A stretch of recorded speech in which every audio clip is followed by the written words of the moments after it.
주간 잘 지내셨습니까? 네.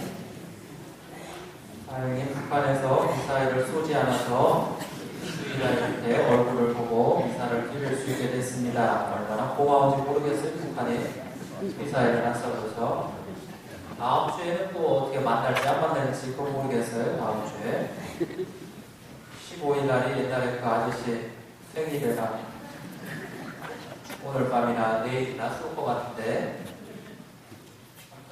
걱정은 조금 됩니다만, 그래도 서울 한복판에 미사일을 터뜨리면 그래도 안전한 동네가 있는데 성북구, 강북구, 노원구가 그나마 안전하답니다. 서울 시내 한복판에 터뜨리면 아마도 사람들 추측이 여의도나 아니면 용산에 있는 그 미군 기지 거기에다가 터뜨린다고 합니다.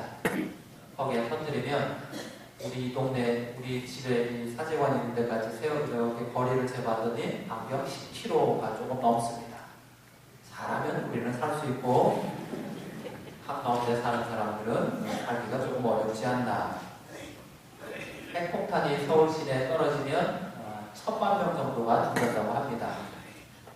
그 중에 한 100만 명 정도는 살 것 같은데, 그 중에 저는 이제 살 것 같고, 당연히 여러분들도 다행히 그 핵폭탄을 피해서 살아남고 하면 다음 주는 여기서 미사를 드릴 수 있지 않을까 생각을 합니다.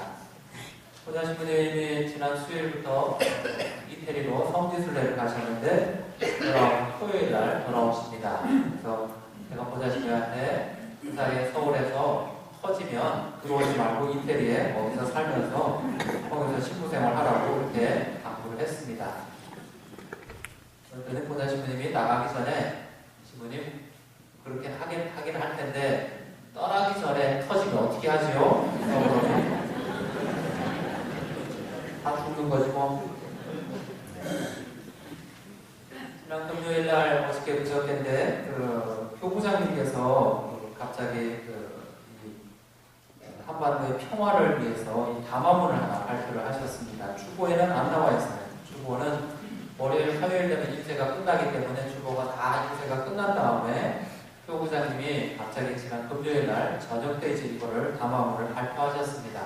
아마도 명동이 우리 서울의 중심이라서 거기 터지면 교구장이 바로 돌아가실 것 같아서 저보다는 더 긴장감을 느끼셨는지 한반도의 평화를 기원하며 우리 신자들이 이런 남북한의 대치 상황이나 이런 긴장 상태 상황에서 어떻게 우리 신자들은 여기에 대해서 대처를 하고 또 마음가짐을 어떻게 가져야 하나 하는 그런 당부를 이렇게 전해오셨고, 오늘 주일날 신자분들에게 이 내용을 알려주시도록 그렇게 말씀하셨습니다. 그래서 다른 방문 준비는 열심히 했는데 이거부터 먼저 말씀을 드리겠습니다.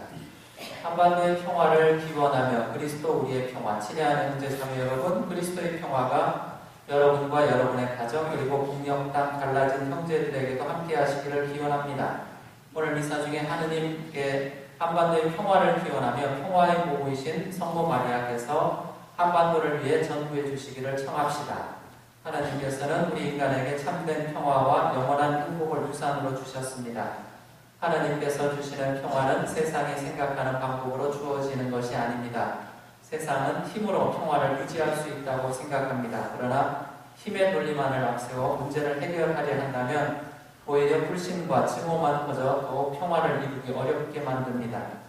진정한 평화는 진리, 정의, 사랑, 자유, 인내 안에서 하나님께서 만드신 질서를 충분히 존중할 때 비로소 회복될 수 있고 견고해질 것입니다. 현재 우리 한반도에 지속되고 있는 위협과 긴장은 남북 분단으로 마음에 큰 상처를 가지고 있던 우리 국민들에게 또다시 아픔을 안겨주고 있습니다. 한반도의 평화가 위협받고 있는 실정에서 우리 국민들은 남북 간의 끝없는 대립과 대치를 아주 걱정스러운 마음으로 지켜보고 있습니다. 무엇보다 남과 북은 평화를 유지하기 위해 최선의 노력을 기울여야 합니다. 온갖 전쟁 행위는 하나님과 인간 자신을 거스르는 범죄입니다. 남북한의 지도자들은 우선적으로 국민의 생명과 인권을 보호해야 하며 모든 문제를 폭력이 아닌 상호 이해와 대화로서 해결해야 합니다. 인간 생명이 존중되고 증진되려면 평화가 반드시 필요합니다. 진정한 행복은 일부만이 아니라 모든 이가 다 함께 평화를 이루며 행복하게 사는 것입니다. 그러기 위해서는 모든 이가 함께 공존하는 지혜와 슬기를 찾아야 합니다. 우리가 진정한 평화를 이루기 위해서는 서로 협조하고 양보하고 서로의 다양성을 인정해야 합니다. 이는 내적 평화뿐 아니라 세상과 인간을 끊임없이 괴롭히는 분쟁과 갈등이 없는 외적 평화에 대한 갈망이기도 합니다. 참 평화는 단순히 전쟁이 없는 상태만도 아니고 또는 적대 세력들 간의 힘의 균형을 유지하고 있는 상태만도 아닙니다. 참 평화는 하느님의 정의가 온전히 실현될 때 가능합니다. 따라서 사람들의 선입고, 자유로운 의사소통, 개인과 민족의 존엄성 중시, 형제의 꾸준한 실천 등이 없이는 세상의 평화가 실현될 수 없습니다. 우리 신앙인들은 우리 민족의 분단의 아픔을 극복하고 민족 화해와 일치를 위해 끊임없이 기도해야 할 것입니다. 우리가 희망하는 평화를 이루는 그 구체적인 방법은 성 프란치스코의 기도에 잘 나와 있습니다. 먼저 이해하고 사랑하고 용서하는 삶이야말로 우리 안에 진정한 평화를 가져오게 할 것입니다. 분단된 이 땅을 살아가고 있는 모든 이들에게 민족의 화해와 일치를 위해 기도를 부탁드립니다. 우리 신앙인들의 기도자이신 성모 마리아여, 남북한이 진정으로 화해와 일치를 이루어 하나가 되는 날이 하루빨리 올 수 있도록 하나님께 전구해 주소서. 아멘. 이게 2013년 4월 12일 날입니다. 어저께 그저께 금요일 날 발표를 하셨습니다. 내용이 무슨 내용인지 아시겠죠? 되게 우리는 평화라고 하면 이제 이번에도 북한에서 미사일을 쏜다 하니까 우리 남쪽에서는 미국에서 비행기 아주 최신형 비행기가 왔다가 한번 가고 또 미사일을 또 뭐를 한다니까 또 어떤 배가 또 하나 왔다 가고 항공모함도 왔다 가고 저쪽에다가 우리 미사일도 어디 설치하고 일본에서도 뭘 한다 그러고 북한의 핵폭탄, 핵탄두를 5개를 가지고 있나 10개를 가지고 있느냐 이런 이야기를 하는데 이런 추측을 하는데 실은 핵탄두가 제일 많은 나라는 어디예요? 러시아라고 해요. 러시아. 봤더니 8,800개인가? 8,800개. 하나 터뜨리면 한 1,000만 명 정도 죽는 게 8,800개가 러시아이고 미국에는 7,800개인가? 그 정도 있어요. 미국이랑 러시아가 그렇게 이제 했죠. 여기서 핵폭탄을 10개를 만들면 우리도 10개를 만들고 너네가 20개 만들면 우리도 20개 만들고 너네가 1,000만 명을 죽일 수 있는 거면 우리는 1,500만 명을 죽일 수 있는 계속 만들었어요. 그러니까 숫자가 그렇게 많이 늘어나죠. 7,000개, 8,000개. 말도 못하게 늘어난 거예요. 근데 그러다 보니까 서로 건드리질 않는 거예요. 서로 싸우질 않는 거예요. 왜냐하면 괜히 잘못해서 한 방 쳤다 그러면 저쪽에서 와다다닥 나머지 7,000개를, 8,000개를 쏠 것 같으니까 그러니까 안 싸우는 거예요. 그러면서 너네 건들기만 하면 나도 참지 않을 거야. 힘의 균형. 비슷한 무기들을 가지고 있으니까 싸움이 없다 이거예요. 이렇게 해서 이루어지는 평화가 진짜 평화가 아니라는 겁니다. 이건 거짓 평화예요. 이건 언제든지 깨질 수 있는 평화랍니다. 긴장이 있는 가운데 서로 힘이 비슷하니까 평화가 유지된다는 겁니다. 그런데 지금 우리 남북한이 이쪽에서 미사일을 쏜다니까 이쪽에서는 무슨 핵폭탄을 터뜨릴 수 있는 전투기가 한번 쑥 와서 지나가고 또 이쪽에서 미사일을 또 뭘 하니까 이쪽에서는 무슨 항공모함도 갖고 오고 힘이 비슷하니까 너 까불지 마라. 이렇게 해서 지금 한반도가 평화가 유지되는 이 평화는 진짜 평화가 아니라는 겁니다. 교구장님 말씀은 진짜 평화는 서로 상대방을 이해하고 받아주고 용서하는 데서 생기는 평화가 진짜 평화라는 겁니다. 서로 신자랑을 해서 생기는 평화가 아니라는 겁니다.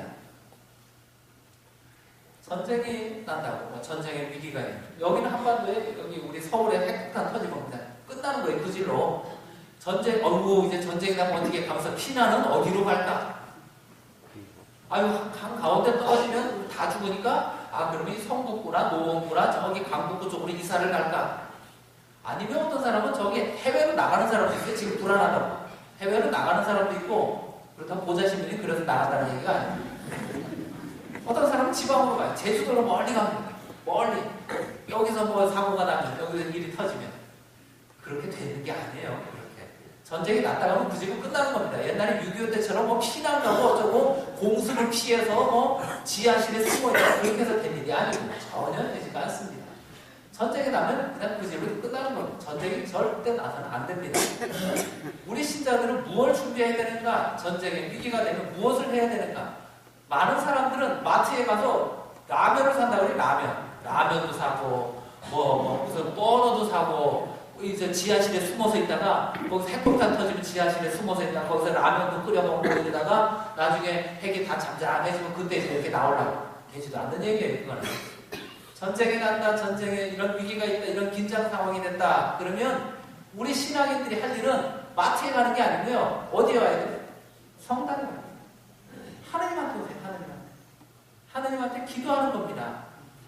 그 하느님한테 전쟁이 일어나지 않도록 기도하고 평화의 모이신 성모님께 우리 한반도를 위해서, 우리 민족을 위해서 기도해달라고 그렇게 전부를 청하는 것, 그것이 우리 신앙인들이 이런 긴장 시기에, 긴장한 때 우리가 해야 되는 자세입니다. 또는 잘못하면, 전쟁이 나면 난데없이 우리는 하느님을 만나게 돼요. 난데없이 죽음을 맞이하게 됩니다. 그 죽음을 준비하는 것도 신앙인의 입장입니다. 아이고, 나는 78이나 150살 정도 되면 내가 하느님 만날 계획이었는데 전쟁이 나면 난데없이 하느님을 만나야 됩니다. 아이고, 그러면 안 되지. 그러면 지금 이때까지 내 살아온 삶을 이렇게 주변을 돌아보고 내가 지금 난데없이 하느님을 만나면 하느님께 내가 뭐라고 말씀을 드릴까 하고 준비하는 것, 그것이 신앙인들입니다. 세상 사람들이 이런 위기, 이런 전쟁의 소식을 듣고 준비하는 것과는 신앙인들은 다릅니다. 신앙인들은 죽음을 이기는 믿음을 가지고 있습니다.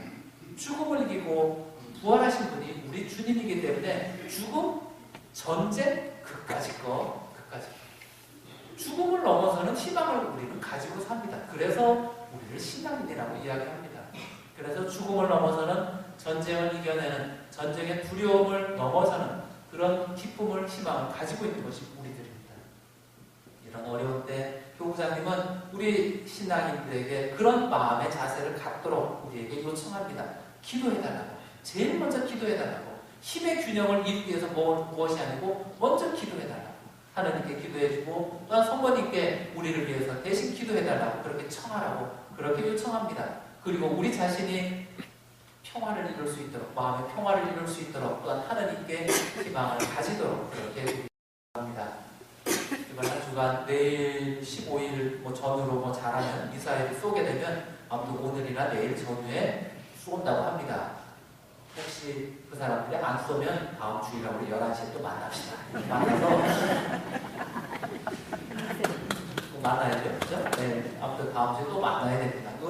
그것은 우리의 기도로서 끄덕으로 그 사람들의 마음이 착해서가 아니고 그 사람들이 아이고 이제 저 한국 사람들 봐줘야지, 남한 사람들 봐줘야지, 쏘지 말아야지, 그런 개념이 아니고 하나님의 도우심으로, 성모님의 도움으로 아무튼 큰일 없이 하는 다음 주 주일하고 또 신나게 만나서 이렇게 해서 한번 드리면 좋겠습니다.